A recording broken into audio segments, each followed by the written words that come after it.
বাইরে ও ভাই, প্রবাসী জীবনের কোনো দাম নাই। প্রবাসীরা কি মানুষ না?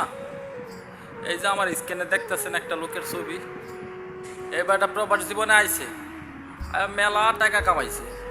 ওই টাকাগুলা তার ফ্যামিলিতে দিছে, তার ফ্যামিলি সুখ করছে, আনন্দ করছে, তাদের স্বপ্নগুলো পূরণ করছে। এই প্রবাসী ভাইটার কোনো স্বপ্ন নাই, কোনো পূরণ নাই।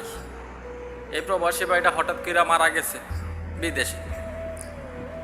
তো মারা গেছে, তার বাড়িতে তার কপিলে লোকের মাধ্যমে যোগাযোগ করাইছে, কথা বলছে যে আপনারা কি আপনাদের এই লাশটা কি বাংলাদেশে নিতে চান, নাকি আমাদের এইখানেই আমরা দাফন করে ফেলবো সৌদি আরবে। যদি নিতে চান তাহলে আমি টাকা টোকা খরচ কইরা আমি লাশ পাঠিয়ে দিতে পারবো, আপনাদেরকে কোনো সহযোগিতা করতে পারবো না। তখন নাকি ওই লাশের পরিবারের লোকেরা জানায় দিছে যে তারা লাশ নেবে না, তারা টাকা নেবে। আফসোস, এই জীবনটা কার লাইগা সে বিদেশে ব্যয় করলো, তার শোকের স্বপ্নগুলো কার লাইগা ব্যয় করলো। আজকে মরার পরেও ফ্যামিলি খুঁজে টাকা, ফ্যামিলি বলে যে আমার টাকা লাগবে, আমার লাশ লাগবে না। এমন ঘটনা ঘটলে প্রবাসীরা কেমনে সুখে থাকবো, কেমনে মাইনা নিব এই ঘটনারে। এই জীবনটারে শেষ করার জন্য প্রবাসী বাড়ি ছাড়ে, আর ওই বাড়ি ছাইরা সেরা আপন স্বজনরে রাইখা বিদেশের মধ্যে থাকে। আর এমন এক ঘটনা ঘটলো এই প্রবাসী ভাইটার সাথে। আজকে এই প্রবাসী ভাইটারে সৌদি আরবের মাটি দিয়ে দিছে, আর প্রবাসীর যে ফ্যামিলি, এই ফ্যামিলিরে টাকা দিয়ে দিছে। এটি হচ্ছে প্রবাসী জীবন। প্রবাসী ময়রা গেলে কোনো সুখ নাই। এই বাড়ি ছাইরা যদি একবার বিদেশে আয়া পড়ে, এই বাড়িতে আবার ফিরা যাইতে পারবো কিনা তারও এখনো গ্যারান্টি নেই। লাশও যায় না, টাকার কাছে বিক্রি হয়ে যায়। এই টাকার মেশিনগুলা বড়ই আজব। এই বিদেশে আওয়ার পরে কোনো প্রবাসী কইতে পারতো না যে সে 8 ঘন্টা একদিন ঘুমাইছে, 3 বেলা পেট বেড়া ভাত খাইছে। এ মুখ দিয়ে কইতে পারবো না। প্রবাসীরা বাড়িতে কথা বলার সময় বলে যে আমি পেট বেড়া ভাত খাইছি, কিন্তু অথচ সে কিন্তু মন থেকে বলে নাই। সে ক্ষুধারাই খা তার ফ্যামিলিরে বলছে যে সে ভালো আছে, পেট বেড়া ভাত খাইছে। এ রয়েছে প্রবাসী। প্রবাসী তাদের স্বপ্ন পূরণ হোক বা না হোক, ফ্যামিলিরে প্রতি মাসে টাকা দেয়, দিয়ে তাদের ফ্যামিলির স্বপ্নগুলো পূরণ করে রাখে। তারাই হচ্ছে প্রবাসী। রোদে বানে বৃষ্টিতে ভিজা টাকা ইনকাম কইরা বেতনটারে 5টা ভাগ করে, 5 ভাগের 1 ভাগ নিজের কাছে 200 থেকে 300 টাকা খাবারের টাকা রাইখা বাকি সব টাকা বাড়িতে পাঠায় দেয়। এরই নাম প্রবাস, এরই নাম প্রবাসী জীবন। এই জীবনে কত আপন মানুষ ছাইরা আয়া পড়ছে, বাড়িতে কত সুন্দর হাড়ের মধ্যে ঘুমাইতো, আর এই প্রবাসের লোয়ার হাড়ের মধ্যে ঘুমা। বাড়িতে 3 বেলা গইরা আইসা পেট বেড়া ভাত খাইতো, এই প্রবাসে 2 বেলা ভাত খাইয়া থাকে। সকালবেলা ভাত খাই, আবার ডিউটি থেকে আইসা ভাত খাই। অনেক দিন হাতে করে ভাত দিলা বাড়িতে নিয়ে যাইতে পারে, আবার অনেক দিন নিতে পারে না। এই প্রবাসীর দুঃখ কষ্টগুলো কে বুঝবে? মইরা গেলে গেও প্রবাসের লাশগুলো বাড়িতে যায় কি না সন্দেহ আছে। তার জন্য ভাই আপনাদেরকে বলি, বিদেশে আইবেন সমস্যা নয়, আসেন, 1000 বার চিন্তা করে আসেন, 100 বার চিন্তা করে বিদেশে আসেন।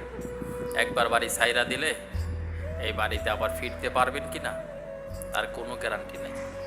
পাইসেও ফিরতে পারেন, ময়ূরও ফিরতে পারেন, আবার নাও ফিরতে পারেন।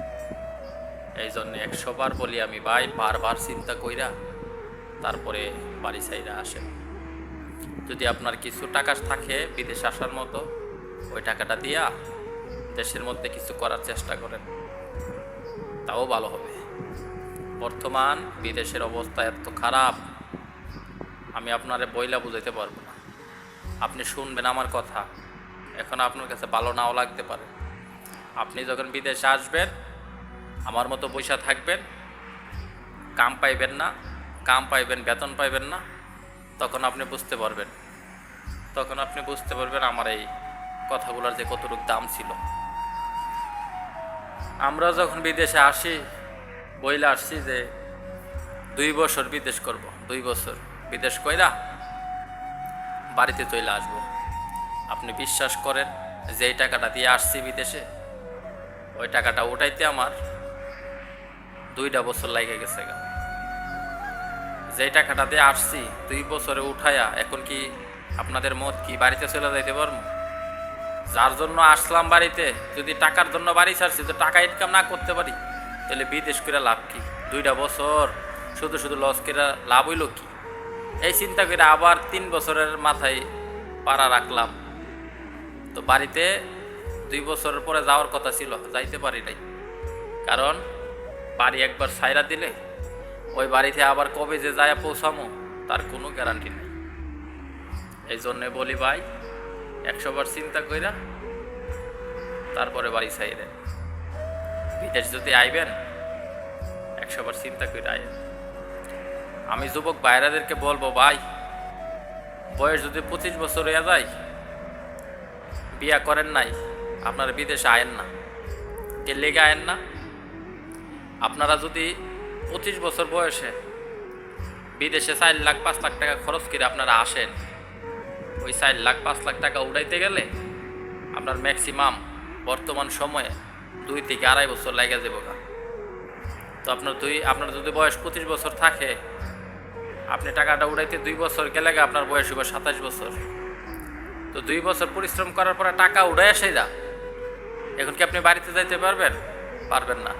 আপনি চিন্তা ভাবনা করবেন আপনার যে ভবিষ্যৎ, এই ভবিষ্যৎ উজ্জ্বল করার জন্য আরও 2-3 বছর আপনি থাকার জন্য বিদেশে। তো বিদেশে থাইকা তখন আপনার বয়স দেয় 29-30 বছর যা পার হইব, ঠিক আছে? ওই বয়সে আপনি বিয়া শাদি কইরা আপনার লাভ হইব কি? না পারবেন আপনি ছেলে মেয়ে মানুষ করতেন, না পারবেন আপনি ভবিষ্যতে কোনো কিছু করতেন বা করতেন ছেলে মেয়েদেরকে নিয়ে। তো এই জন্য আমি বলবো, বিদেশে আসার বয়স আপনি বিয়া শাদি করার পরে হয়তো বা আপনি 30 বছর প্লাস হয়েছে, তখন আপনি আসেন।